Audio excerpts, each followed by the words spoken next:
The letter from Crossridge Valley Bank arrived on the coldest morning of winter, when frost clung to everything like a curse and Jakob Osworth's breath hung in the air as he stood at his farmhouse door, staring at the envelope with dread coiling in his stomach. He had not been able to make a payment in 3 months, not since the blight took half his wheat crop and a pack of wild wolves decimated his sheep. And he knew what foreclosure notices looked like because his father had received one the year before he died, working himself into an early grave trying to save land that was lost anyway. Jakob's hands shook as he tore open the envelope, preparing himself for the words that would end everything he had fought to rebuild. But instead, the letter said something impossible. Your account balance is 0. You owe nothing. All debts have been satisfied in full. He read it 3 times, then a 4th, certain he had misunderstood or that the bank had made some catastrophic error that would be corrected within days, leaving him even deeper in the hole.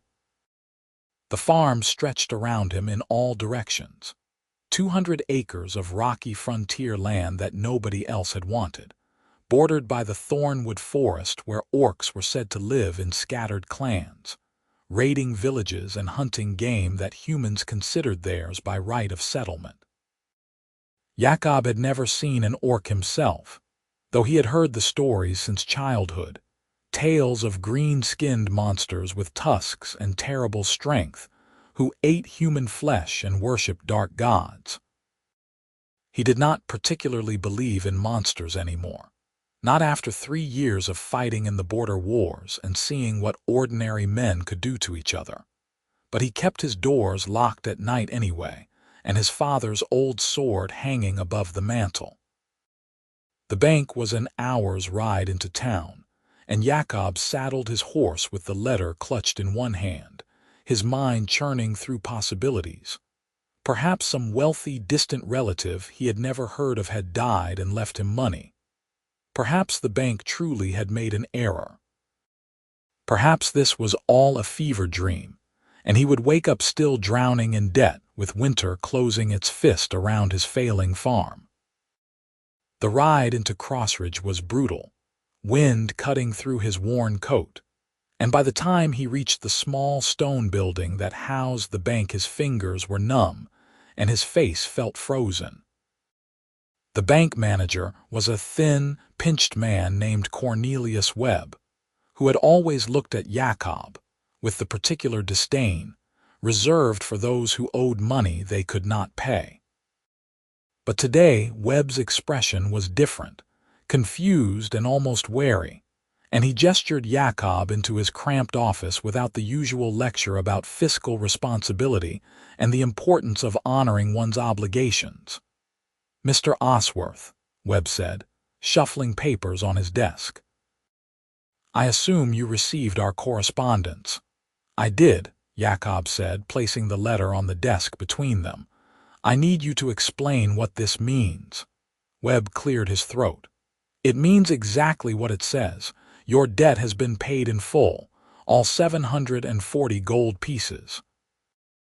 The number hit Jakob like a physical blow. 740 gold pieces, more money than he would see in 5 years of good harvests, more money than his father had earned in his entire life. By who? Jakob demanded. Who paid it? Webb's expression grew even more uncomfortable. The individual requested anonymity. They came in personally, paid in full with gold coin, and instructed me to close your account and send notification. That is not legal, Jakob said, though he had no idea if it was legal or not. You cannot just accept money from strangers and apply it to someone else's debt without their knowledge. Actually, we can, Webb said primly. And we did. The debt is satisfied, Mr. Osworth. You are free and clear. I suggest you simply accept this extraordinary good fortune and move forward.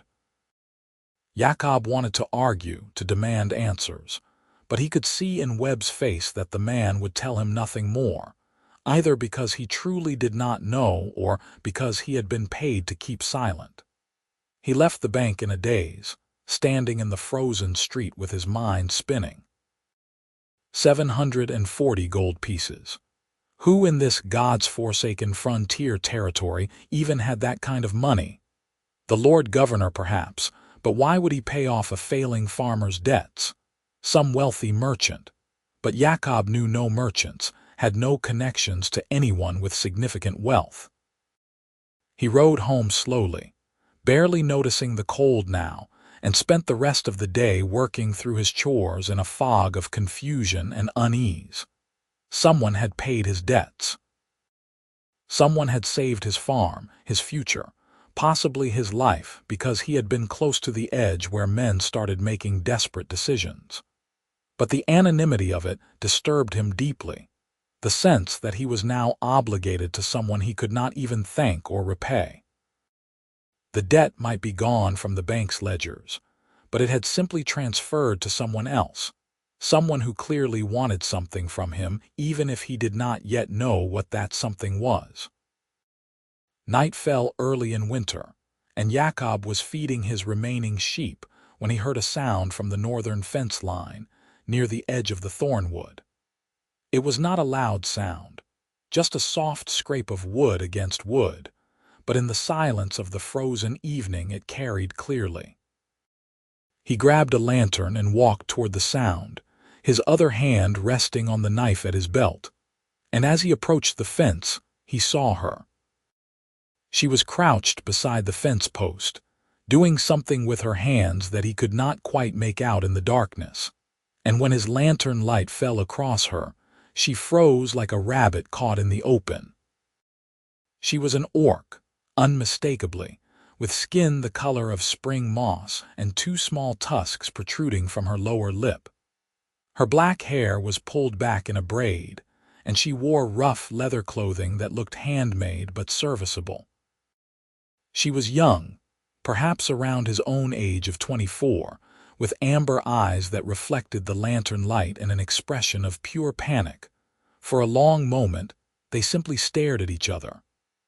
Every story Jakob had ever heard about orcs screamed at him to run, to get his sword, to sound an alarm.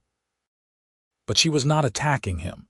She was just crouched there, frozen, with her hand still on the fence post, and now he could see what she had been doing. She had been repairing it, replacing a rotted section with new wood that must have come from the forest. "Why are you fixing my fence?" Jakob heard himself ask, which was possibly the stupidest thing he could have said in this situation. But his brain seemed to have stopped working properly. The orc girl opened her mouth, closed it, then stood slowly with her hands visible and empty. She was tall, perhaps 6 feet, with the strong build he associated with people who did hard physical labor. "I did not mean to disturb you," she said in accented but clear common. Her voice was lower than he expected, rough-edged. "I will go."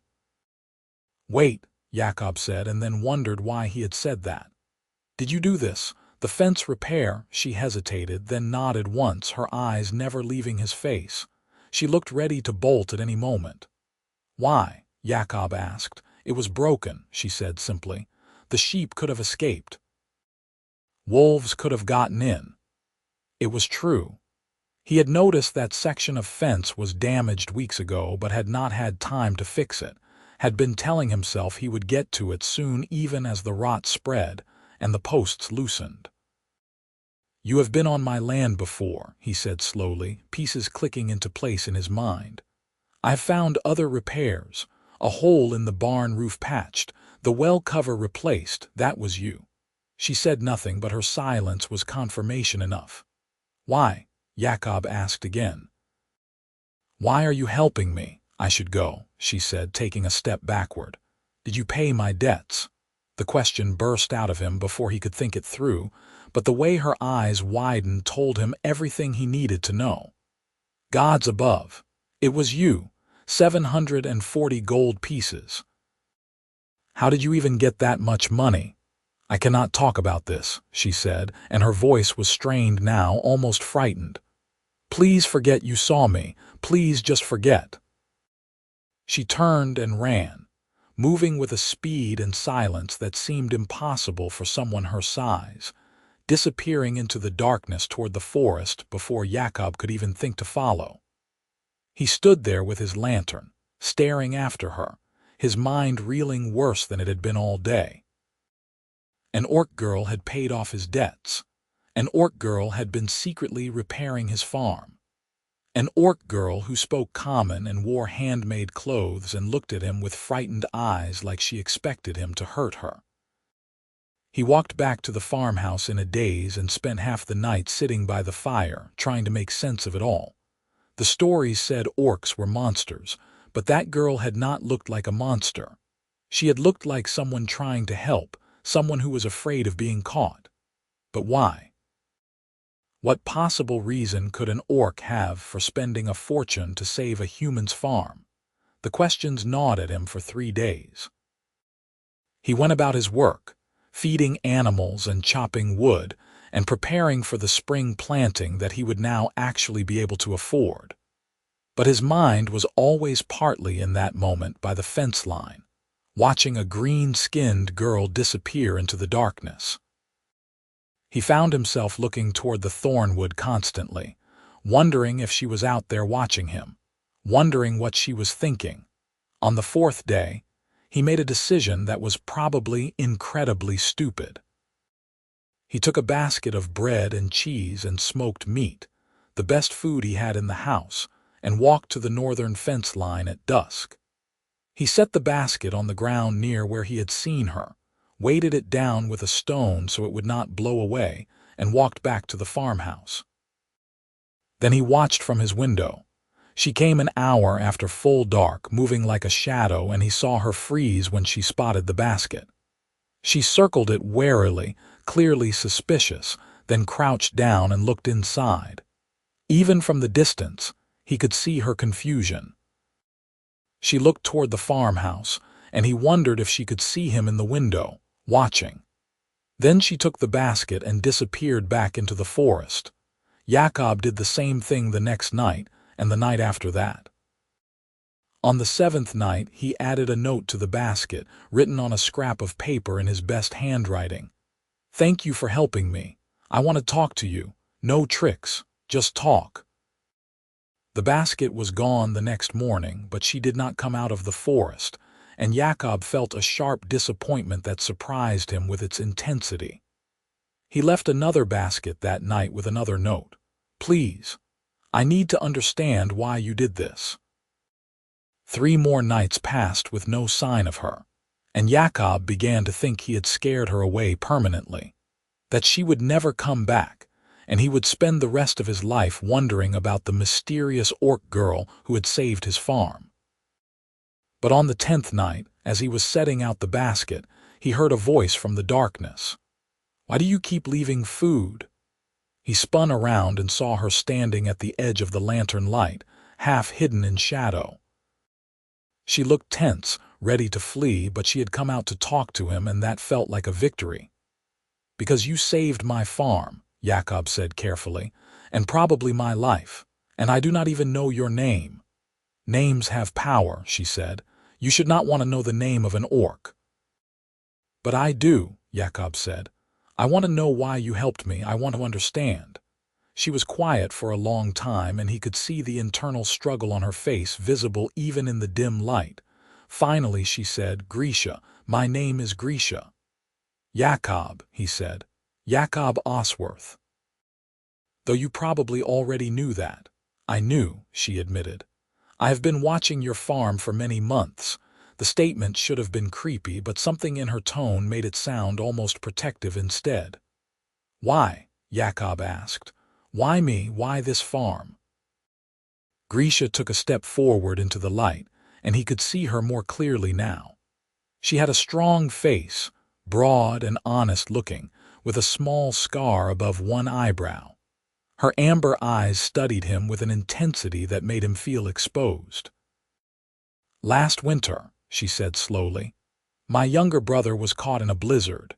He was hunting and got disoriented, and he collapsed in your north field. You found him."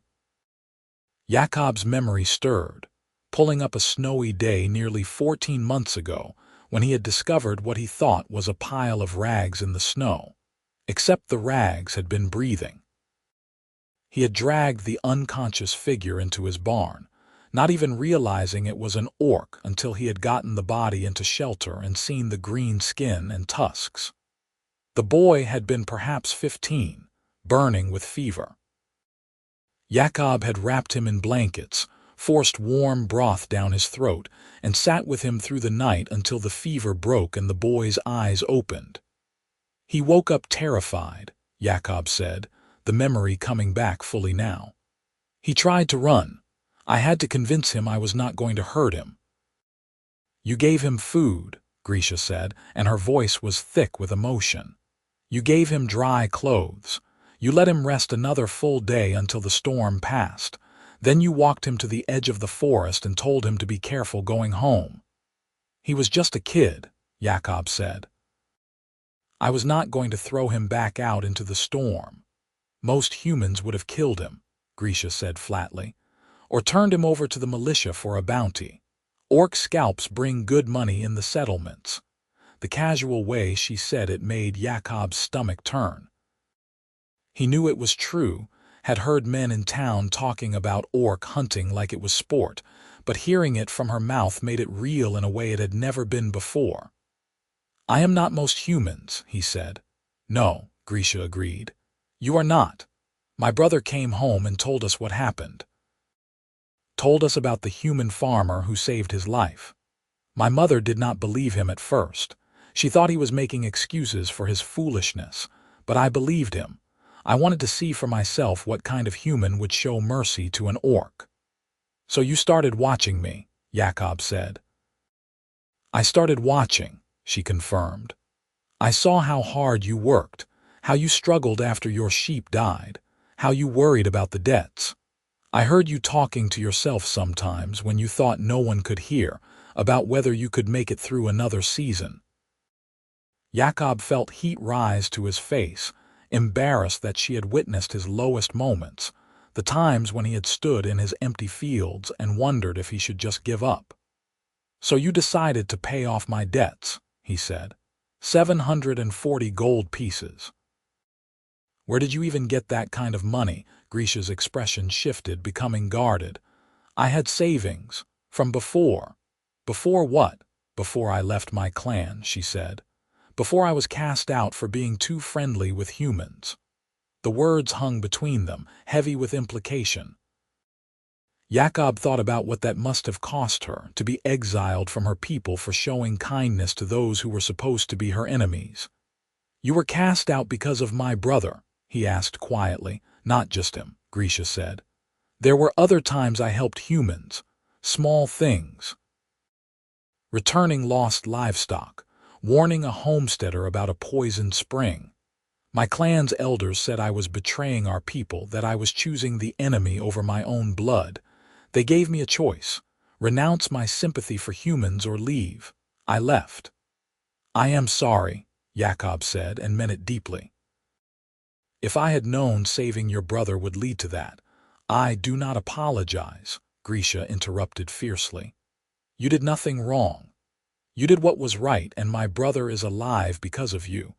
I would make the same choice again, even knowing the cost. They stood in silence for a moment, and Jakob felt something shift in the air between them, some recognition of shared values or shared loss. Where do you live now? He asked. If you are cast out from your clan, in the forest, Grisha said with a shrug. I built a shelter. I hunt and forage. It is not so bad. It sounded terrible to Jakob, alone in the wilderness through winter, but he did not say that. Instead he asked, why spend all your money on me? You could have used it to build a better life for yourself. Buy land somewhere far away, start over. I owed you a debt, Grisha said simply. You saved my brother, I wanted to save you in return. A life for a life, Jakob said softly. But you did more than that. You spent everything you had. Money is just money, Grisha said, but he could see the tightness around her eyes that suggested it had not been such an easy sacrifice. You needed it more than I did. Jakob looked at her, this strong, proud orc woman who had given up everything to help him, a stranger, because he had shown basic human decency to her brother. He felt something crack open in his chest, some protective shell he had built around his heart after years of war and loss and struggling alone. "Will you stay?" he asked impulsively. "Just for a little while. Have some food. Let me thank you properly." Grisha looked uncertain, glancing back toward the forest like it was a lifeline. "That would not be wise. If anyone saw, no one will see," Jakob said. "The nearest farm is 5 miles away, please. I have been eating alone for 3 years. It would be nice to have company." He could see her wavering, and he pressed his advantage. "Besides, you have been watching my farm for months. Do you not want to see inside the house you have been guarding?" That got a small smile from her, barely visible in the lantern light, but it transformed her face from wary to almost warm. "You make a fair point," she said. "Very well, but only for a short while." Jakob felt an absurd surge of happiness as he led her toward the farmhouse, carrying the lantern and the basket. Grisha followed a few steps behind, moving quietly, and he noticed she kept glancing around as if expecting an attack. When they reached the house, he opened the door and gestured her inside, and she hesitated on the threshold before stepping in quickly, as if crossing into enemy territory. The farmhouse was small and plain, just 2 rooms with a loft for sleeping, but it was clean and warm with a fire burning in the hearth. Grisha looked around slowly, taking in the simple furniture, the old sword above the mantel, the stack of books on a shelf that had been his mother's. Her gaze lingered on the books, and Jakob wondered if she could read. "Sit," he said, gesturing to the table. "Please." She sat carefully, as if afraid the chair might collapse under her weight, though she was not particularly heavy, just tall and solid. Jakob busied himself pulling out food, bread, cheese, preserved apples, a bit of honey, and setting it on the table between them. It was not fancy, but it was the best he had, and he wanted her to know she was welcome. They ate in silence for a few minutes, and Jakob found himself watching her covertly, noticing small details. The way her tusks were small and smooth, not the savage fangs of Story, but just slightly protruding teeth. The way her hands, though large and work-roughened, moved with surprising delicacy as she broke bread. The way she ate slowly, as if savoring every bite, and he wondered how often she went hungry out there in the forest alone. "This is good," Grisha said finally, and there was surprise in her voice. "You are a good cook." "I have had a lot of practice cooking for one," Jakob said with a slight smile. "Not much else to do on winter nights." "You could go into town," Grisha said.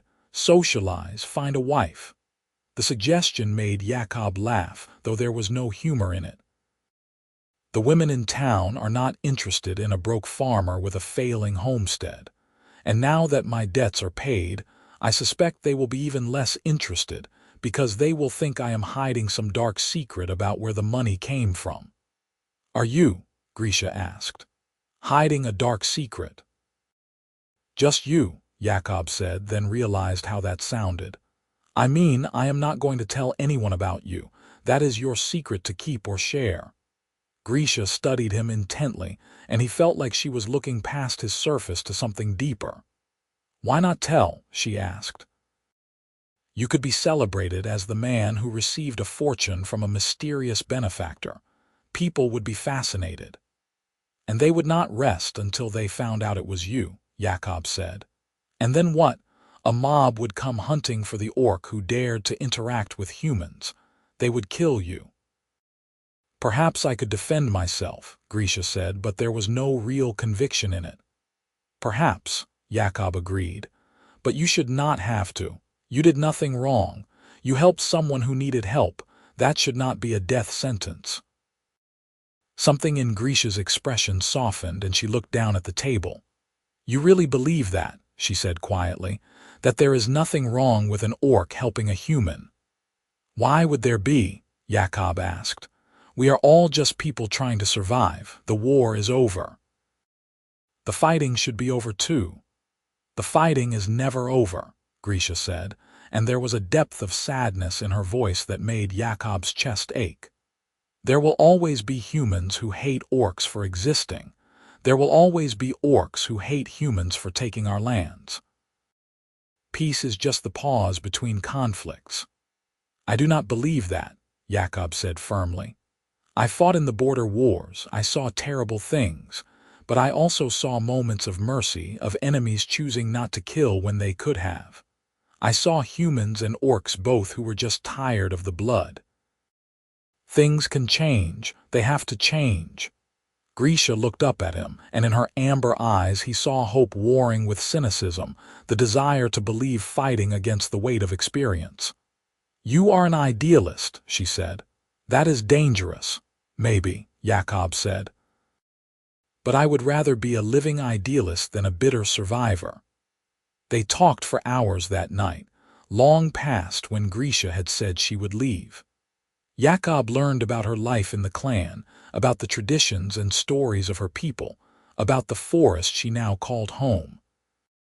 She learned about his childhood on the farm, his parents' deaths, his years in the war, his dreams of building something lasting and good. They discovered they both loved the same kind of weather, clear autumn days with a hint of chill, and they both hated the same kind of food, anything with too much salt. They laughed together, carefully at first and then more freely, and Jakob realized he had not laughed like this in longer than he could remember. When Grisha finally said she needed to leave, that dawn was only a few hours away and she needed to get back to her shelter, Jakob felt genuine disappointment. "Will you come back?" he asked as he walked her to the door. "I do not know if that is wise," Grisha said, but she did not sound certain. "It probably is not," Jakob admitted, "but I would like to see you again, as a friend if nothing else. You saved my farm, Grisha. You gave me a future. The least I can do is offer you friendship in return." Grisha looked at him for a long moment and he could not read her expression. Then she nodded once, quickly. "Perhaps I will come back in a few days to check on the fence." "The fence definitely needs checking," Jakob said seriously. "Very important fence maintenance." She smiled at that, a real smile that showed her tusks, and Jakob found himself thinking that she was beautiful in an unconventional way, strong and genuine, and utterly unlike anyone he had ever known. Then she slipped out into the darkness, and he watched her vanish toward the tree line before closing the door and leaning against it, feeling like his entire world had just tilted on its axis. Grisha came back 3 nights later, and then 5 nights after that, and soon it became a regular thing, her visits. She would appear at dusk, help him with some task around the farm, fixing a broken plow blade, mucking out the barn, reinforcing the chicken coop, and then they would share a meal and talk. Jakob learned that she had been trained as a clan historian before her exile, responsible for memorizing the stories and genealogies of her people, which explained her careful way of speaking and her love of details. She learned that he had wanted to be a school teacher before the war, that he still read every book he could get his hands on, that his dream was someday to have a school on his farm for the children of frontier families who had no access to education. The visits became the center of Jakob's life, the thing he looked forward to through all the tedious work of farming. He started preparing better meals on the nights she might come, started cleaning the house more carefully, started noticing when he wanted to tell her something interesting that had happened.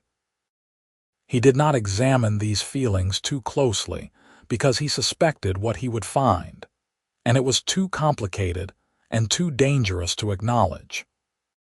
But on a warm evening in early spring, when the snow had melted and the first green shoots were pushing through the earth, Grisha arrived looking troubled. She helped him plant seed potatoes in silence, her usual conversation absent, and when they went inside to eat, she barely touched her food. "What is wrong?" Jakob finally asked.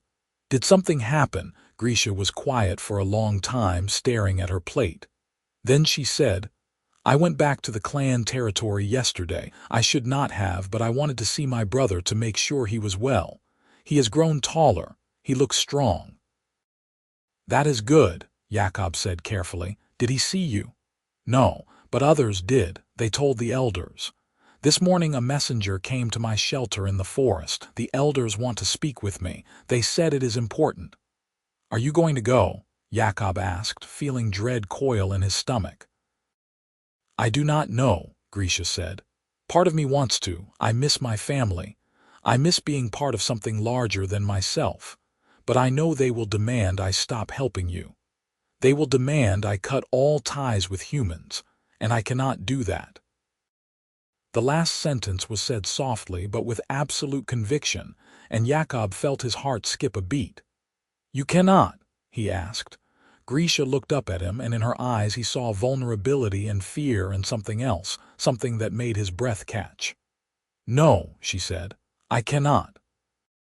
Because you have become important to me, more important than I ever intended."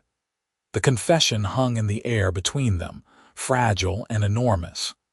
Jakob knew he should be careful, should think through the implications, should consider all the reasons why this was impossible.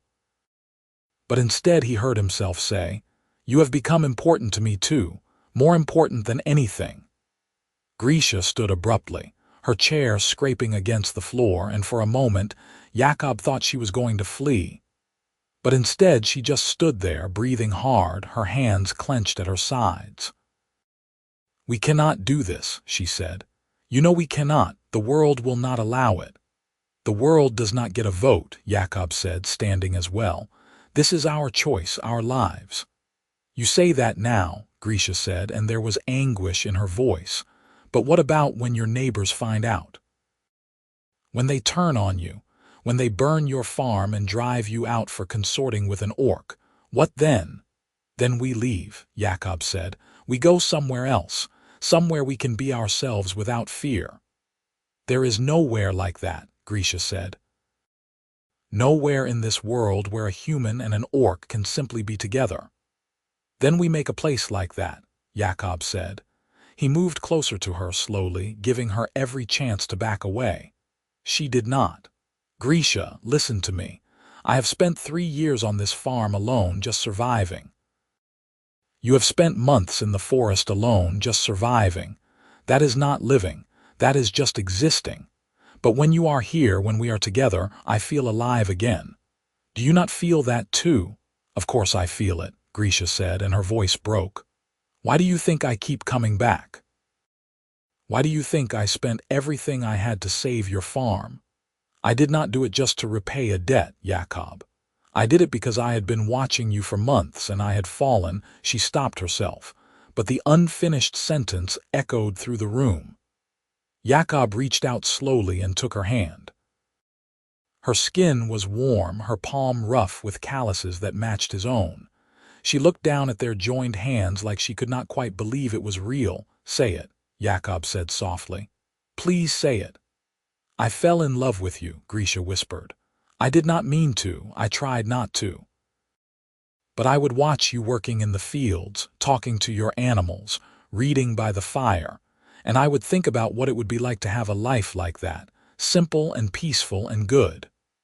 With you. And I knew it was impossible, knew I was torturing myself with fantasies that could never be real, but I could not stop myself from hoping." Jakob lifted his free hand to her face, gently touching her cheek. She leaned into the touch like someone starving for affection. "It is not impossible," he said. "We are standing here together, we are holding hands. That is real, this moment is real." "But what comes after this moment?" Grisha asked, and there were tears in her eyes now, glinting amber in the firelight. "What happens when reality intrudes?" "Then we face it together," Jakob said. "Grisha, I lost my parents. I lost my friends in the war. I nearly lost this farm. I have lost so much that I barely remember what it feels like to have something worth protecting. But now I have you, or I could have you if you will let me. And I am not going to lose that without a fight. I am not human, Grisha said, as if he might have somehow forgotten. I am an orc. I have green skin and tusks. I am everything you were taught to fear and hate. You are everything I have come to admire and love, Jakob countered. You are strong and kind and brave. You sacrificed everything to help someone you barely knew. You are the best person I have ever met, human or orc, and the fact that you happen to have green skin and tusks does not change that. Grisha made a sound that was half laugh, half sob. You are insane, she said. Absolutely insane. Probably, Jakob agreed, but I would rather be insane with you than sane and alone. She kissed him then, sudden and fierce, and Jakob felt the world fall away until there was nothing but her, the warmth of her lips, the strength of her arms around him, the way she held him like he was something precious and fragile that she was afraid of breaking. He kissed her back with everything he had, pouring months of loneliness and longing into that single connection, and when they finally broke apart they were both breathing hard. This is a terrible idea, Grisha said, but she was smiling through her tears. The worst, Jakob agreed. But I do not care. They stood together in the firelight, holding each other, and for that moment nothing else mattered. Not the prejudices of the world, not the danger they would face, not the uncertainty of the future. There was just the two of them, and it was enough. But of course reality did intrude, as Grisha had predicted. 3 days later, Jakob went into town for supplies and overheard a conversation in the general store that made his blood run cold. A group of militiamen were talking about orc sightings near the Thornwood, about tracks found near several homesteads, about the need to organize a hunting party to clear out any orcs who might be thinking about raiding human settlements. Jakob kept his expression neutral and finished his shopping, but inside he was panicking. If the militia went into the Thornwood looking for orcs, they would find Grisha's shelter. They would track her. They would kill her. He rode home faster than was safe, nearly throwing himself off his horse when he reached the farm and ran to the northern fence line. Grisha, he called into the forest.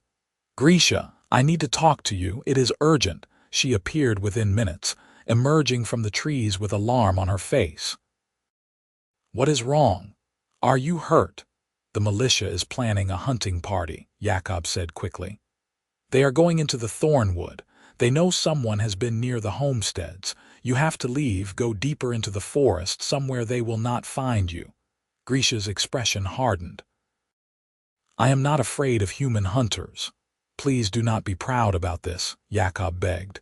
There will be a dozen of them at least, all armed. Even if you could fight them off, which I doubt, you would just bring more down on yourself. Please, Grisha, go somewhere safe. Where? Grisha demanded. Where in this world is safe for an orc? The answer came to Jakob in a flash of clarity. Here, he said, stay here, in the farmhouse. Grisha stared at him like he had lost his mind. You want me to hide in your house? If anyone sees, no one will see, Jakob said. No one ever comes out here. The nearest neighbor is miles away. The militia will search the forest, not settled farms. You will be safe here, and I will be able to make sure you have food and shelter. For how long? Grisha asked. A few days, a week. Jakob, I cannot impose on you like that. It is not imposing if I am asking you to stay, Jakob said. Please, I cannot focus on anything if I am worrying about you out there being hunted. Stay here. Stay with me. He could see her wavering practicality fighting against desire. Finally, she said, 1 week. I will stay 1 week until the hunting party gives up and goes home. But then I return to the forest. I will not bring danger to your door. Fine, Jakob said, though he was already planning how to convince her to stay longer. 1 week. Come on, let us get you inside before anyone sees. Having Grisha in the farmhouse was both wonderful and terrifying. Wonderful because he woke up every morning to find her there, helping with breakfast or already outside feeding the animals. Wonderful because they spent evenings by the fire, talking and laughing and slowly learning the rhythms of each other's presence. Wonderful because she kissed him goodnight before climbing to the loft to sleep, and those kisses were becoming longer and deeper each night, full of promise and restrained passion. But it was terrifying because every unexpected sound made him jump, certain that someone had discovered her. Terrifying because he kept imagining worst-case scenarios where the militia showed up at his door demanding to search the property. Terrifying because he was realizing how deeply he had fallen for her, how much it would destroy him if anything happened to her. On the fourth day of her stay, they were working together in the garden when Grisha suddenly stopped and said, "This feels like playing house, like we are pretending to be something we are not." Jakob looked up from the row of beans he was planting. "What do you mean?" "This," Grisha gestured around them. "Working together, eating together, living together. It feels like we are pretending to be a normal couple with a normal life. But we are not normal, Jakob. We are an impossibility trying to force itself into existence." "All couples were impossible until they were not," Jakob said. "Every marriage starts with two people choosing to build a life together. Why should we be different?" "Because the world will not let us be together," Grisha said, and there was frustration in her voice. "Because even if we hide here on this farm forever, that is not a life. That is a prison, no matter how comfortable." Jakob set down his trowel and stood brushing dirt from his hands. "You are right," he said. "This cannot be forever, but it does not have to be a prison either." "What if we did this openly? What if we just told people the truth that you are in love with an orc?" Grisha asked incredulously. "The truth that I live here with you." "Jakob, they would drive you out at best, kill us both at worst." "Some would," Jakob agreed, "but not everyone. There are people in Crossridge who are tired of fighting, tired of hating. People who just want to live their lives in peace. If we show them that it is possible for humans and orcs to coexist, to even care for each other, maybe it starts changing minds." "Or maybe it gets us killed," Grisha said flatly. "Maybe," Jakob acknowledged. "But I am tired of hiding who I am and what I want. I fought a war I did not believe in for 3 years. I am not going to spend the rest of my life hiding the person I love because other people do not approve." Grisha looked at him with an expression he could not quite read. "You really believe we could make this work, openly?" "I believe it is worth trying," Jakob said. "I believe that if we do not try, we will always wonder what might have been. I believe that love is worth fighting for, even when the odds are terrible." "You and your idealism," Grisha said, but there was fondness in her voice now. "It is going to get you killed someday." "Then I will die for something that matters," Jakob said. "That is more than most people can say." They were interrupted by the sound of horse hooves on the road, and both of them froze. Jakob's heart began hammering as he recognized the rhythm of multiple horses, several riders approaching fast. "Inside," he hissed to Grisha. "Quickly." She ran for the farmhouse while Jakob walked toward the front of the property, trying to look casual and unconcerned. 4 riders came into view, and he recognized them as militiamen from town. The leader was a man named Garrett Stone, who had fought in the same regiment as Jakob during the war and had always been more bloodthirsty than strictly necessary. "Osworth," Garrett called as he reined in his horse. "We are doing a sweep of the area, looking for orc signs." "You seen anything suspicious?" "No," Jakob said, keeping his voice level. "Why, what has happened?" "Tracks all over the place," another militiaman said. "Someone has been moving between the forest and the farms. Big prints orc-sized." We are checking every property to make sure no one has been bothered." "I have not seen anything," Jakob lied, praying his face did not give him away, "but I will keep my eyes open." Garrett was studying him with narrowed eyes. "You sure? You look nervous." "You just showed up with 4 armed men," Jakob pointed out. "That tends to make a person nervous." Garrett laughed, but there was no humor in it. "Fair enough. Mind if we take a look around, just to be thorough?" Jakob's mind raced. If he refused, they would be suspicious. But if he agreed and they found Grisha, it would be over. He made a quick decision. "Sure," he said, "but I am coming with you. I do not want you scaring my animals."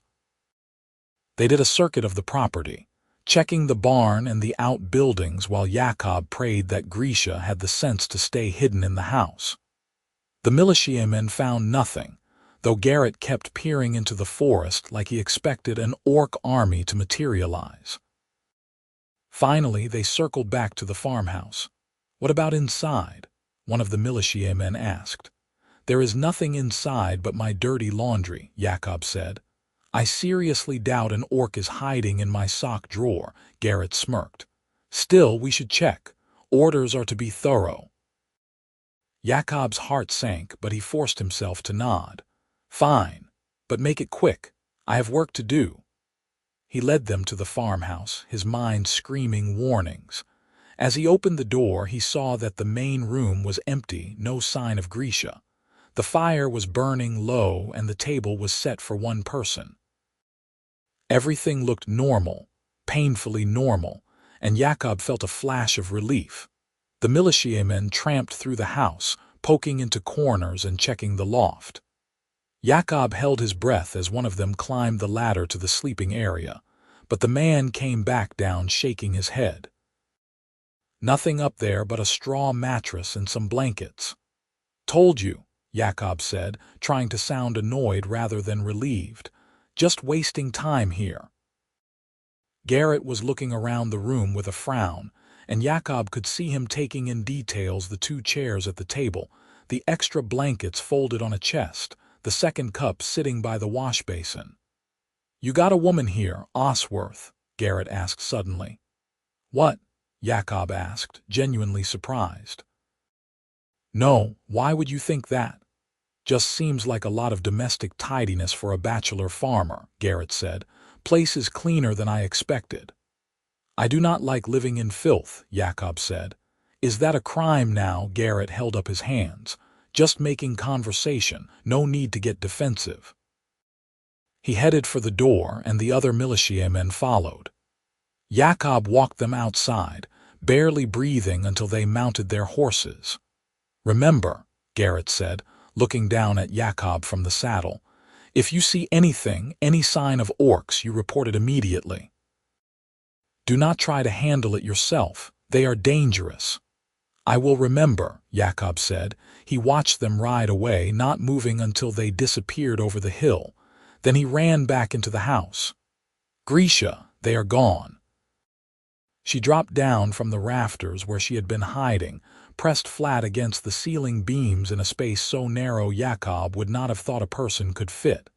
She landed lightly, her face tense. "That was too close," she said. "If they had looked up." "But they did not," Jakob said, pulling her into his arms. She was shaking, and he realized she had been more terrified than she let on.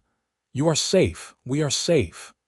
"For now," Grisha said against his shoulder, "but they will come back. They will keep searching." "Jakob, I cannot stay here. I am putting you in danger." "You are not leaving," Jakob said firmly. "We just need a better plan." "What plan?" Grisha asked, pulling back to look at him. "What possible plan keeps both of us safe?" Jakob thought hard, trying to see a way forward through all the complications and dangers. Then an idea struck him, wild and risky, but possibly their only chance. "We go public," he said. "We tell the truth, but we frame it in a way people can accept." "How?" Grisha asked skeptically. "We say you have been helping me with the farm in exchange for food and shelter," Jakob said, words tumbling out as the plan formed.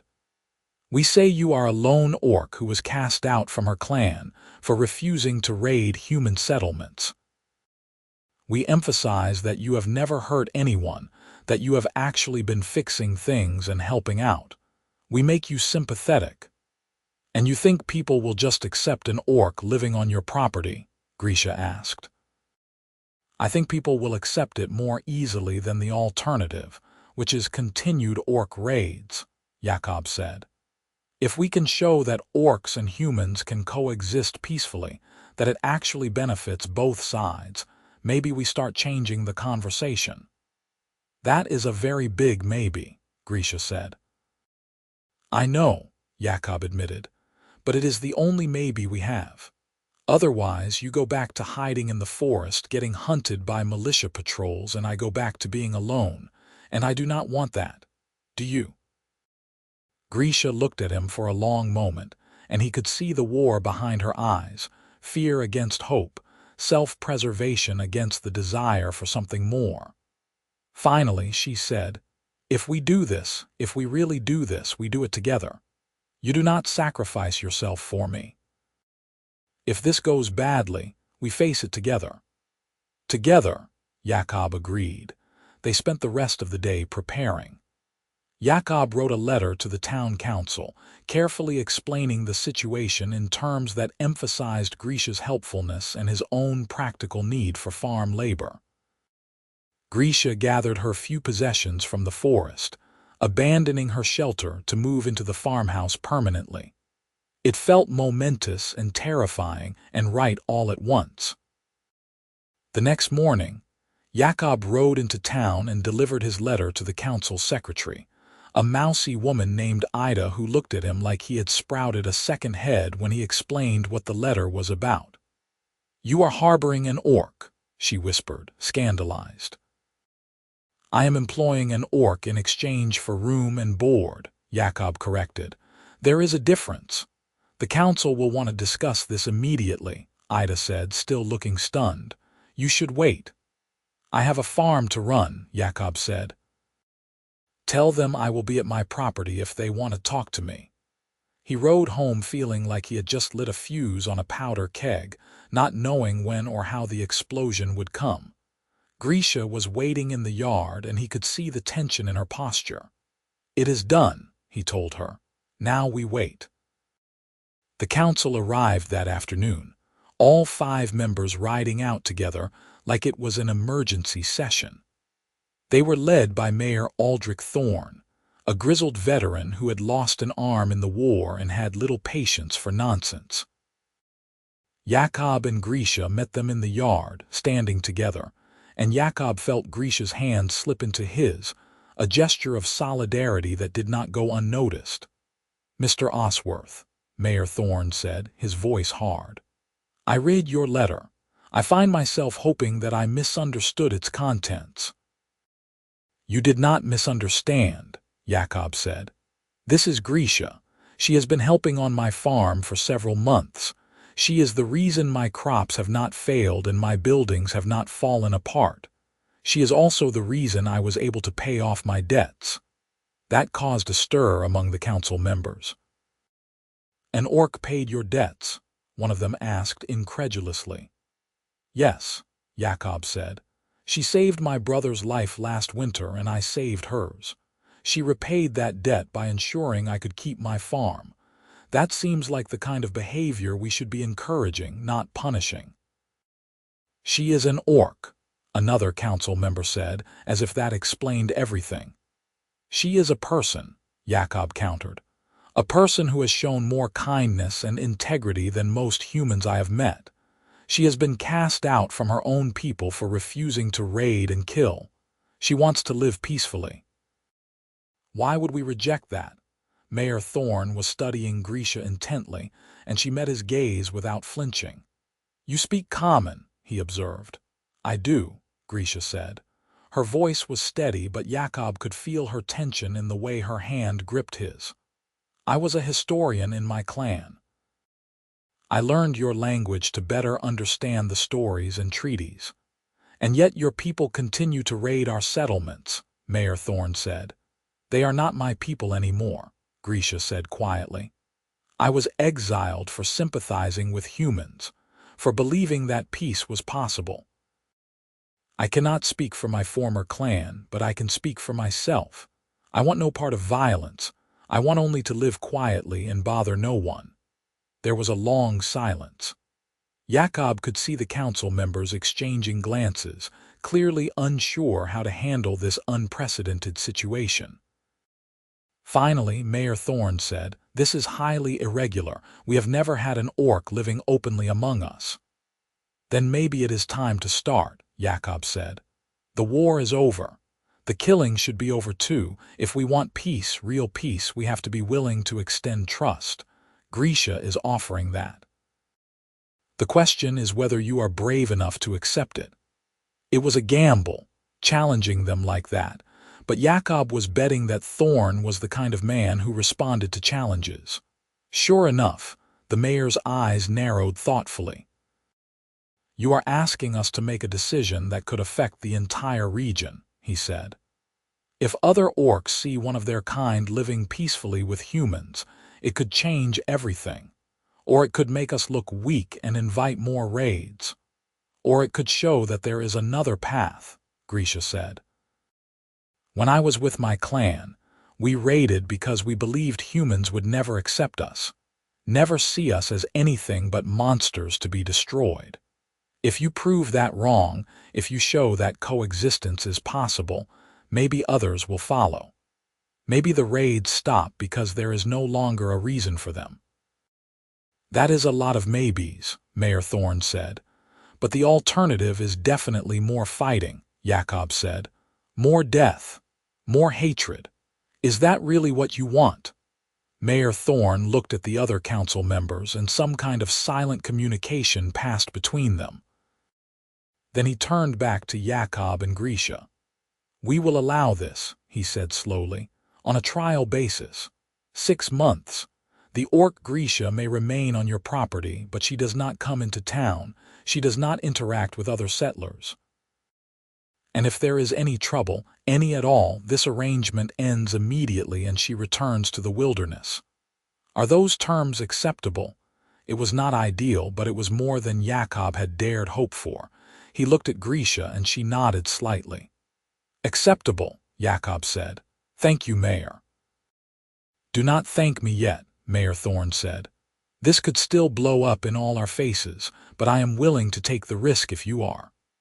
He paused, then added, "For what it is worth, Osworth, I think what you are trying to do is admirable. Foolish, maybe, but admirable. The world needs more people willing to take foolish risks for what is right." The council rode away, and Jakob and Grisha stood together watching them go. "That went better than expected," Grisha said quietly. "It is a start," Jakob agreed. "Not perfect, but a start." They turned back to the farmhouse, and Jakob felt a weight lift from his shoulders. They had 6 months to prove this could work. 6 months to show the world that humans and orcs could coexist. It would not be easy, but at least now they had a chance. The next few months fell into a rhythm that was almost domestic. Grisha worked alongside Jakob every day, and he found she had a natural talent for farming, understanding instinctively what the land needed and when. Together, they planted a larger garden than he ever could have managed alone, repaired fences and buildings that had been falling apart, and planned improvements for the coming year. In the evenings, they read together by the fire, Grisha, devouring his small collection of books with an appetite that matched his own, or simply talked about their days, their dreams, their slowly forming plans for the future. People from town started coming by, cautiously at first, curious to see the orc who was living openly on Jakob's farm. Some were hostile, refusing to even acknowledge Grisha's existence. But others were genuinely curious, asking questions about orc culture and customs, slowly beginning to see her as a person rather than a monster. Grisha handled it all with grace and patience, answering questions honestly, never rising to provocation, always maintaining her dignity. A month into the arrangement, a young woman from a neighboring farm arrived with a problem. Her cow was sick, and she could not afford a veterinarian. She had heard that orcs were good with animals and wanted to know if Grisha could help. Grisha examined the cow, diagnosed a simple infection, and prepared a poultice from forest herbs that cleared it up within days. The young woman told her friends, and soon other farmers were coming by with animal problems, plant diseases, requests for help with heavy labor. Grisha helped them all, never asking for payment beyond basic courtesy, and slowly, grudgingly, people began to accept her presence. But not everyone was pleased. Garrett Stone and his militia friends made a point of riding by the farm regularly, always armed, always watchful, making it clear they were waiting for Grisha to slip up so they could justify removing her. Jakob tried to ignore them, but the constant scrutiny was wearing, a reminder that their acceptance was conditional and could be revoked at any moment. On a warm evening in late summer, Jakob and Grisha were sitting on the porch watching the sunset when she said, "I have been thinking about what happens after the 6 months." "What do you mean?" Jakob asked, though he had been thinking about the same thing. "If the trial period ends and the council approves me staying permanently," Grisha said, "what does that look like? Do I just keep living here as your employee? Do we keep pretending there is nothing more between us?" Jakob had been avoiding this conversation, but he knew they needed to have it. "What do you want it to look like?" he asked carefully. Grisha turned to face him, and in the fading light her amber eyes were luminous. "I want what anyone wants," she said. "I want a real life, a real partnership. I want to stop hiding what we are to each other." "And what are we to each other?" Jakob asked, his heart beating faster. "You know what we are," Grisha said softly. "You have known for months. I love you, Jakob, not as a debt to be repaid or an arrangement of convenience. I love you as a woman loves a man with everything I am, and I think you love me too." "I do," Jakob said, the words coming easily because they were so obviously true. "I love you more than I thought I could love anyone. You have given me back my life, my hope, my future. Everything good in my world has your fingerprints on it." "Then what are we doing?" Grisha asked.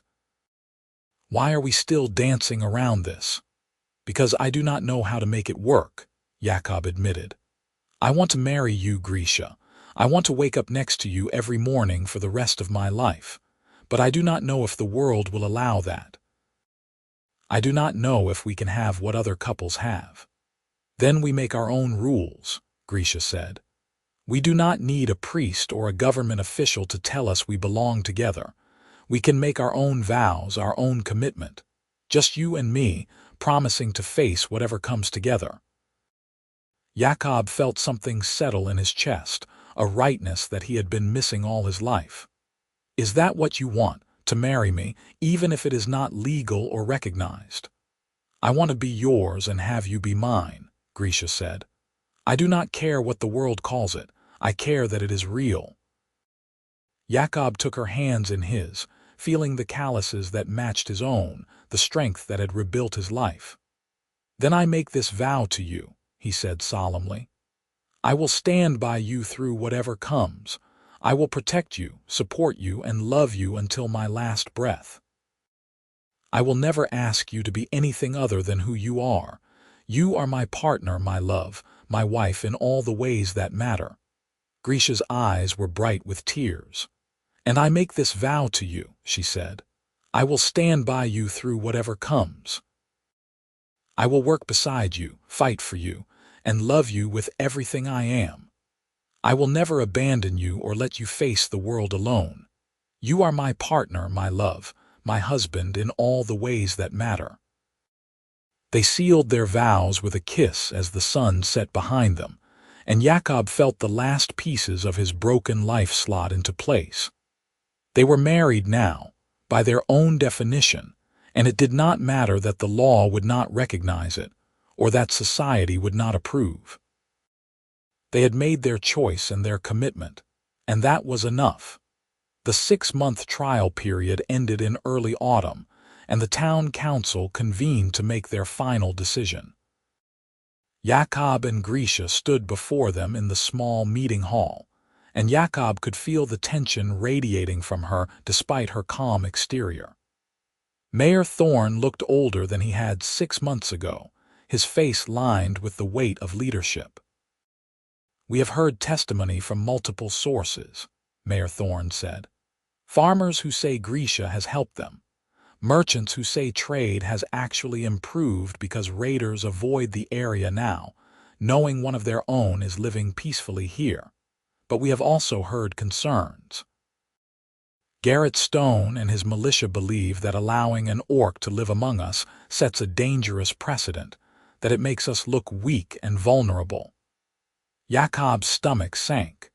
He had known Garrett would oppose them, but hearing it stated so directly was still painful.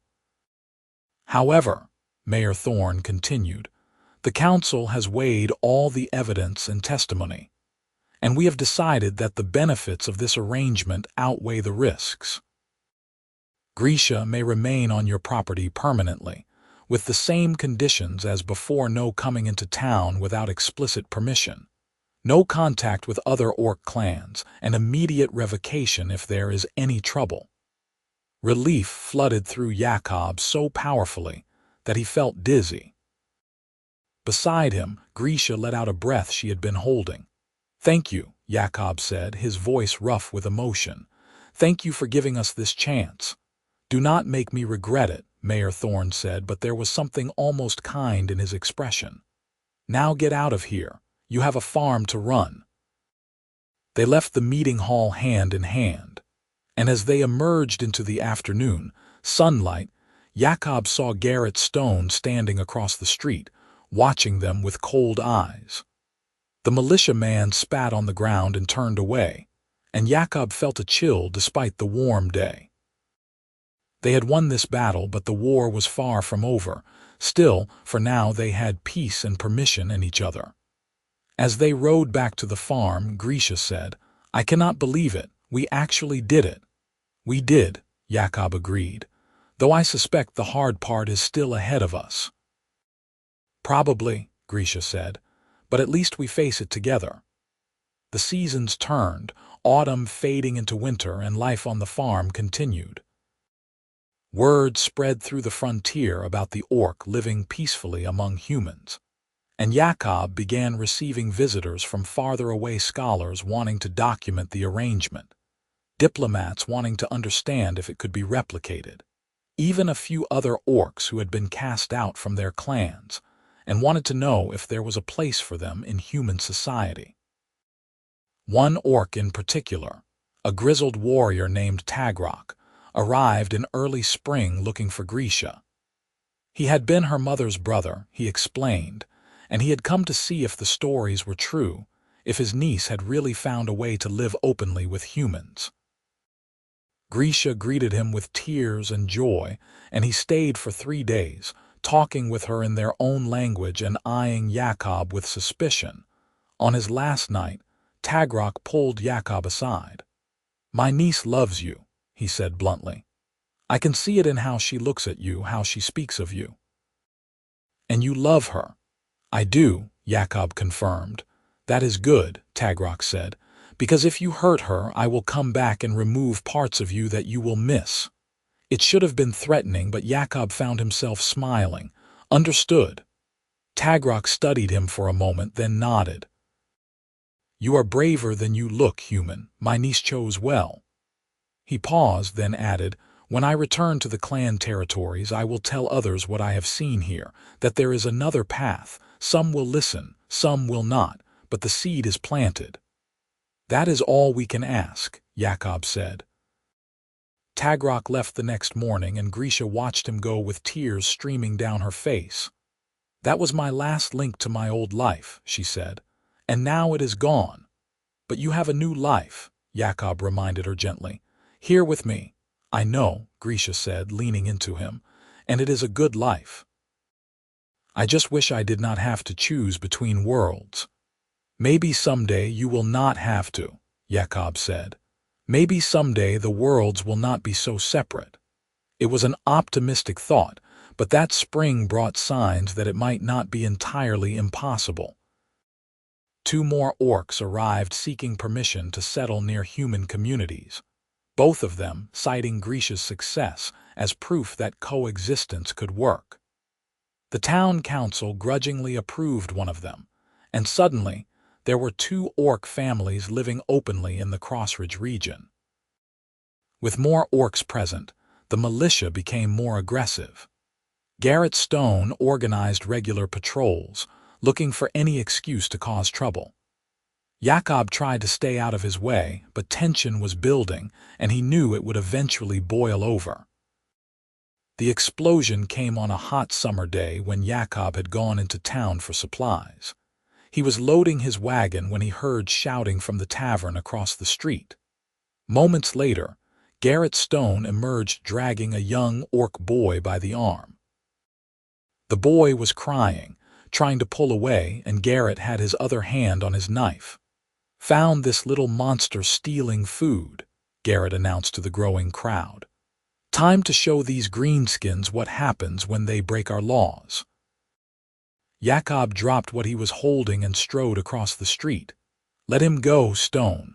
"Mind your business, Osworth," Garrett snarled. "This does not concern you." "Anything involving orcs in this town concerns me," Jakob said. "Let the boy go and we will sort this out properly." "Properly?" Garrett laughed harshly.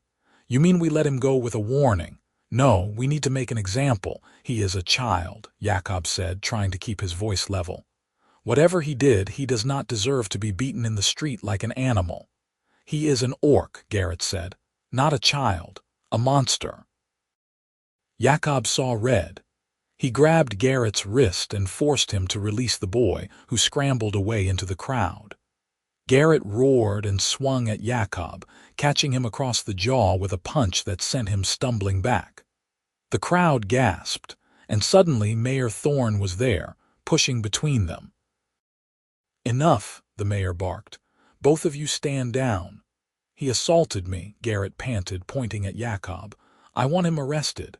"You were brutalizing a child," Jakob shot back, working his jaw to make sure it was not broken.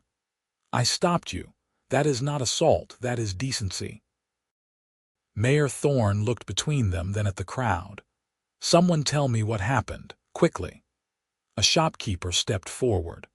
"The orc boy was looking at food in my store. He did not steal anything, but Garrett saw him and dragged him out, saying all orcs are thieves." Mr. Osworth intervened to stop Garrett from hurting the boy. Mayor Thorne's expression hardened. "Is that true, Stone?" "The boy was going to steal," Garrett insisted. "I know it."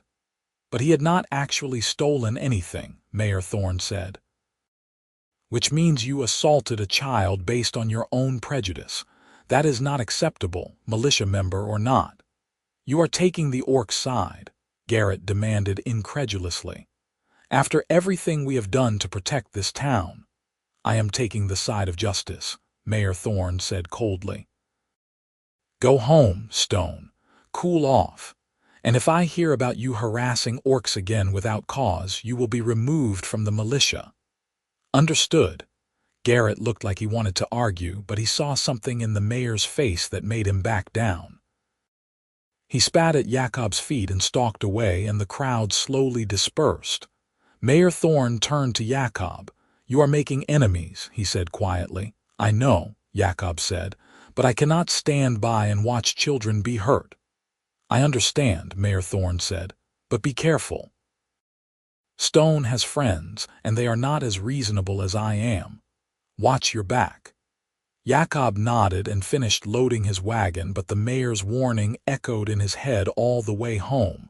When he told Grisha what had happened, she looked frightened. "This is getting worse," she said. "The more orcs come here, the more threatened people like Garrett feel. This is going to end badly, Jakob." "Not if we are careful," Jakob said, but even he did not believe it. They tried to be careful, tried to keep their heads down and avoid trouble. But 2 weeks later, Jakob woke in the middle of the night to the smell of smoke. He bolted upright and saw orange light flickering through the window. The barn was on fire. He and Grisha ran outside in their nightclothes and found the barn fully engulfed, flames leaping into the sky. They managed to get the animals out, the sheep panicking and the horse terrified but alive, but there was nothing they could do to save the structure itself. They stood in the yard watching it burn, and Jakob saw the remains of torches near the foundation. This had been deliberate. "Garrett," Grisha said flatly. "It had to be him." "Probably," Jakob agreed, feeling fury and despair warring in his chest. The barn had taken his father 2 summers to build, and now it was gone, destroyed in an hour of spite and hatred. Mayor Thorne arrived at dawn with several council members, surveying the damage with grim expressions. "This is arson," he said. "Do you know who did it?" "I have suspicions," Jakob said carefully, "but no proof." "Stone," Mayor Thorne said, not making it a question. "He has been making noise about how orcs are ruining the town. I will bring him in for questioning." But when they went to arrest Garrett, he was gone, along with half a dozen other militia members who shared his views. They had fled into the wilderness, and Jakob knew they would not stay gone. Men like Garrett did not run away. They regrouped and came back with reinforcements. Sure enough, a week later one of the other orc families was attacked in the night, their home burned and the husband badly beaten. The wife and children escaped, but the message was clear. Orcs were not welcome, and anyone who harbored them would be punished. Mayor Thorne called an emergency town meeting, and Jakob attended with Grisha despite the danger. The meeting hall was packed, the atmosphere tense and angry. Some people wanted the orcs expelled for their own safety. Others wanted a manhunt for Garrett and his friends. A few brave souls argued for increased protection for the orc families, for showing that violence would not be tolerated. Jakob stood and addressed the crowd. "I understand that change is frightening," he said. "I understand that many of you grew up being taught that orcs are the enemy, but I am asking you to look at the reality in front of you. Grisha has lived on my farm for over a year. She has helped dozens of you with your animals, your crops, your problems. She has never hurt anyone or caused any trouble. The same is true of the other orc families who have settled here. They want peace. They want to live quietly and raise their children without fear. Is that so different from what we all want?" "They are different from us," someone shouted from the back. "They do not belong here. Different is not the same as evil," Jakob countered. "And belonging is not about where you were born or what you look like. It is about being part of a community, contributing to it, sharing in its struggles and successes. The orcs here have done that. They have earned the right to belong." Grisha stood beside him, and when she spoke her voice carried through the hall. "I know many of you see me as a monster," she said. "You see my green skin and my tusks, and you remember stories of raids and violence. I cannot change those memories or erase that history. But I can tell you that not all orcs are raiders. Not all of us want war. Some of us just want to live in peace, to build something good and lasting. Jakob gave me that chance when he could have killed my brother or turned him over for a bounty. He showed me that mercy and kindness are stronger than hatred. I am asking you to show that same strength now." The crowd was silent, and Jakob could not tell if they were moved or simply stunned. Then Mayor Thorne stood. "The council has discussed this at length," he said, "and we have made a decision. The orcs who have settled here legally and peacefully will have the full protection of this town. Anyone who attacks them or their property will be treated as a criminal and punished accordingly. We will organize a volunteer watch to patrol at night and protect those who need it. And we will send riders to other settlements asking for help in apprehending Garrett Stone and his accomplices. This violence ends now." It was not a complete victory. Jakob could see plenty of hostile faces in the crowd, but it was progress. The meeting ended, and as people filed out, Jakob felt a hand on his shoulder. He turned to find an elderly farmer named Marcus, who had lived in Crossridge longer than almost anyone. "You are a brave man, Osworth," Marcus said quietly. "And that orc woman of yours is special. My wife and I have been talking, and we want you to know we support what you are doing. If you need help rebuilding that barn, you come to us." "Thank you," Jakob said, genuinely touched. "That means more than you know." Over the next few weeks, other people made similar offers. Slowly, grudgingly, the community was coming together, choosing principle over prejudice. Jakob and Grisha started rebuilding the barn with help from neighbors, and the other orc families joined in, creating a structure that was larger and sturdier than the original.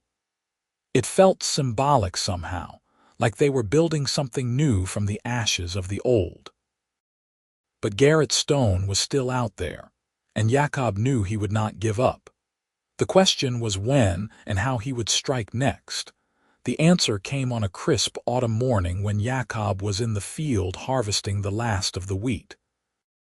He heard horses approaching and looked up to see Garrett and his men riding toward the farm, armed and clearly looking for trouble. Jakob dropped his scythe and ran toward the farmhouse, shouting for Grisha. She emerged from the barn, saw the riders, and her expression hardened. "Get inside," Jakob told her. "Barricade the door." "I am not hiding while you face them alone," Grisha said. "This is not about pride," Jakob said urgently. "They are here for you. If you are inside, you are safer." "If I am inside, you are alone," Grisha countered. "We face this together." "That was our vow." There was no time to argue. Garrett and his men were already dismounting, spreading out in a loose semicircle around the yard. Garrett looked older and meaner than Jakob remembered, with wild eyes and a feral edge to his movements. "Osworth," Garrett called out. "We tried to do this the easy way, tried to scare you into giving up your pet monster, but you are too stubborn for your own good, so now we do it the hard way." "You have no authority here, Stone," Jakob said, trying to keep his voice steady. "Mayor Thorne stripped you of your position. You are just an outlaw now." "Better an outlaw than an orc lover," Garrett sneered. "We are taking that greenskin with us. She goes back to the wilderness where she belongs, or she does not leave here alive. Your choice." "There is a third choice," a voice called from behind Jakob. He turned and saw Mayor Thorne riding up with a dozen armed men, all of them wearing the official badges of the town militia. Relief flooded through him. Garrett's face twisted with rage. "You brought them here. You called in the law to protect a monster." "I called in the law to stop a criminal," Mayor Thorne said calmly. "You are under arrest, Stone. You and all your men. Drop your weapons and surrender peacefully and you will face trial. Resist and we will use force." For a moment, Jakob thought Garrett might actually attack, suicide charge or not. But his men were already lowering their weapons, seeing the superior numbers and realizing they had lost. Garrett spat in the dirt and dropped his knife, and the town militia moved in to secure them. Mayor Thorne dismounted and walked over to Jakob and Grisha. "Are you both all right?" "We are fine," Jakob said, still shaking with adrenaline. "Thank you." "If you had not arrived when you did, one of your neighbors saw Stone and his men heading this way and rode to alert me," Mayor Thorne interrupted. "This community looks after its own now, and that includes you and Grisha." Tears pricked at Jakob's eyes, and he saw that Grisha was crying openly. They had fought so hard for acceptance, had endured so much hatred and fear, and now finally they had proof that it had been worth it. They were part of something larger than themselves, part of a community that would stand with them. Garrett and his men were taken away to face trial, and the news of their arrest spread quickly through the region. It sent a clear message. Violence against orcs would not be tolerated, and those who persisted in hatred would face consequences. It was not a perfect solution. There were still people who resented the orc presence, still communities that refused to accept them, but it was progress. As autumn faded into winter, Jakob and Grisha settled into a rhythm that felt almost normal. They worked the farm together, planned for spring planting, hosted dinners for neighbors who had become friends. Grisha taught Jakob some of the orc language, and he taught her to read and write in common better than she already could.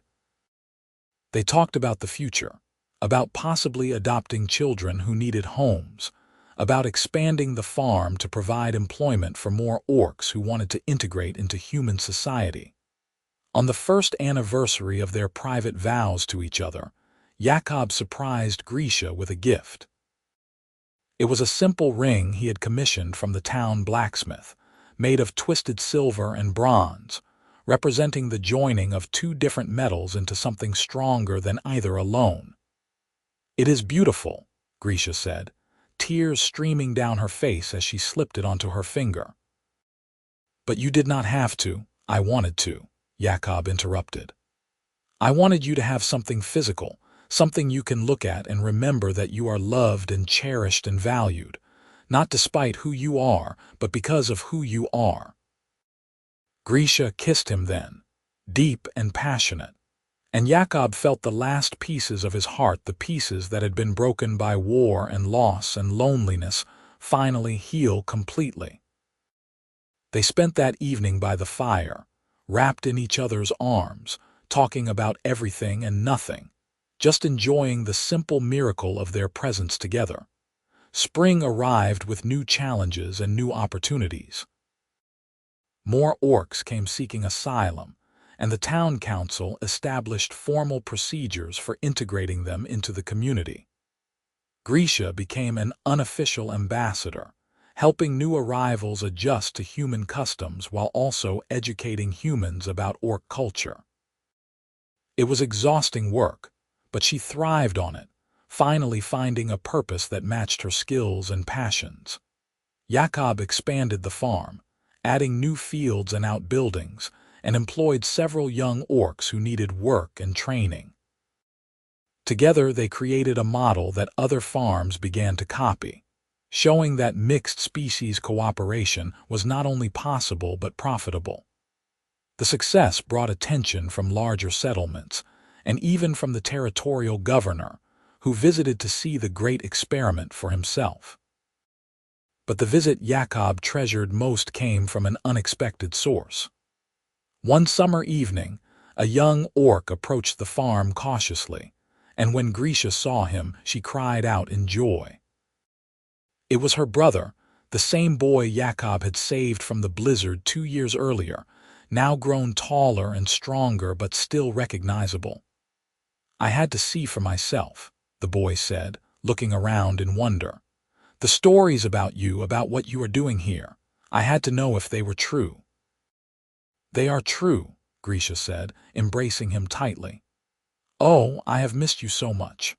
Her brother stayed for a week, and Jakob watched as Grisha showed him everything they had built, the community they had created, the life they had made possible. On his last day, the boy pulled Jakob aside. "My sister said you saved my life," he said. "I was too sick to remember much of that night, but she told me how you could have let me die in the snow or killed me for a bounty, and instead you brought me into your home and cared for me. I did not understand then why you would do such a thing. But now, seeing what has grown from that single act of kindness, I understand. You planted a seed that day, and it has become a forest." The metaphor was beautiful, and Jakob found himself deeply moved. "Your sister did far more than I did," he said. "She had the courage to reach across the divide, to believe that peace was possible. I just gave her a reason to try." "You gave each other reasons," the boy said wisely. "That is how it works. One act of kindness leads to another, and another, until the world changes without anyone quite noticing how it happened."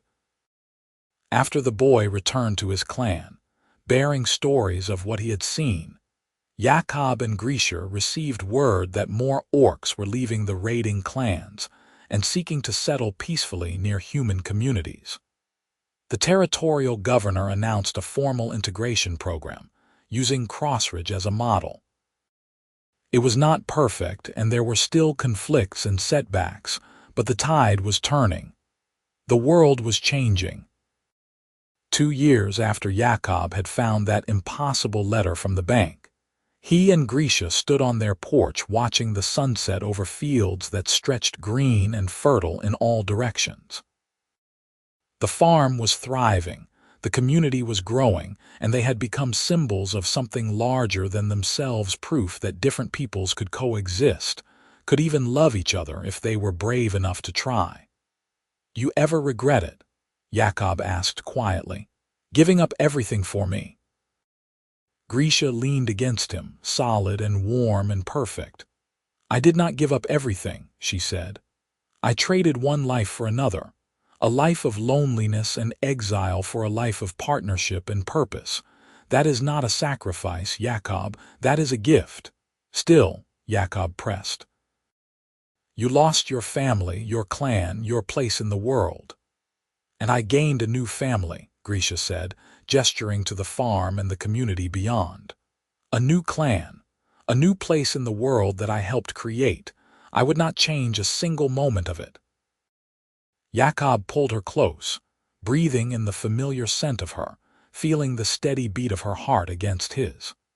They had been through so much together, fear and danger and hatred and doubt, but they had emerged stronger, their love tempered by adversity into something unbreakable. "I love you," he said softly, "more than I have words to express." "I love you too," Grisha replied, "my husband, my home, my everything." They stood together as the sun sank below the horizon, painting the sky in shades of gold and crimson, and Jakob thought about that terrified moment when he had opened the letter from the bank, certain his life was over. He could never have imagined then where that moment would lead, the love he would find, the life he would build.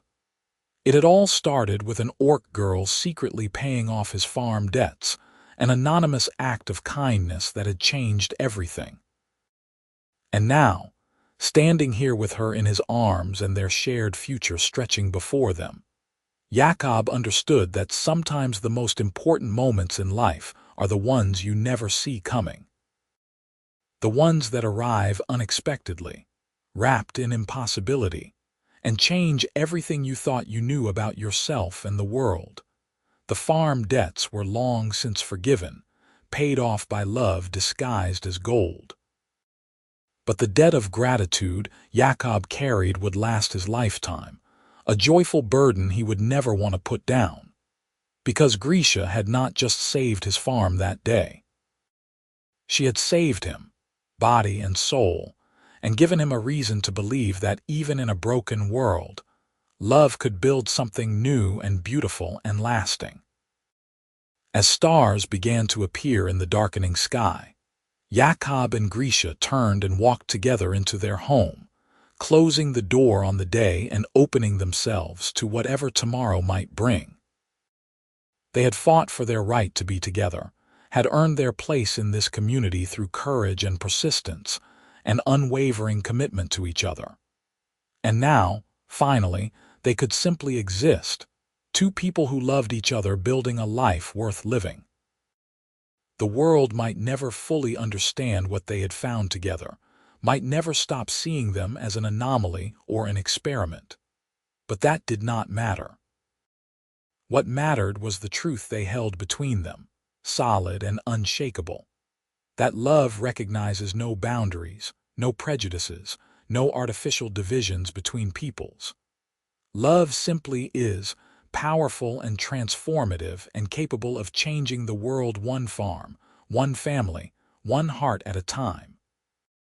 And in a small farmhouse on the frontier, on land that had once represented failure and despair, Jakob Osworth and Grisha built there forever, one day at a time, proving that sometimes the greatest love stories begin with the simplest acts of kindness and grow into something neither time nor prejudice can tear apart. They had found each other against all odds, had fought for each other against all opposition, and had created together something that would endure long after they were gone, a legacy of hope, a testament to courage, and a reminder that even in the darkest times, love finds a way.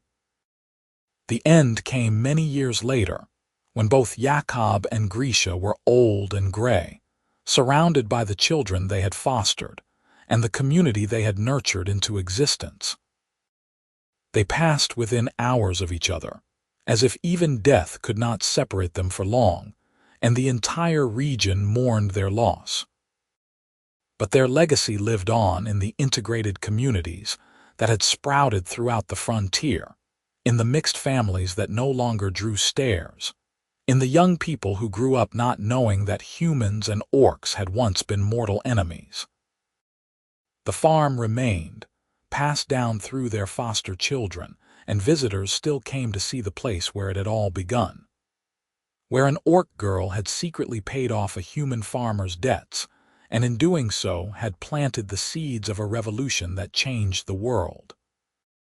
Where love had triumphed over hatred, hope over despair, and two people had proven that sometimes all it takes to change the world is the courage to care for someone the world tells you is your enemy. That was the true gift Grisha had given Jakob that cold winter morning when the letter arrived, not the gold that saved his farm, but the love that saved his soul. And in return, he had given her a place to belong, a future to build, and the certainty that she was valued and cherished exactly as she was. Together they had built something beautiful from the ruins of their separate lives, and their story became a legend that inspired generations to choose love over fear, compassion over cruelty, and hope over hatred. In the end, that was what mattered most. Not the obstacles they had overcome or the enemies they had faced, but the love they had nurtured and protected and allowed to flourish despite all the forces arrayed against it. They had lived fully, loved deeply, and left the world better than they found it.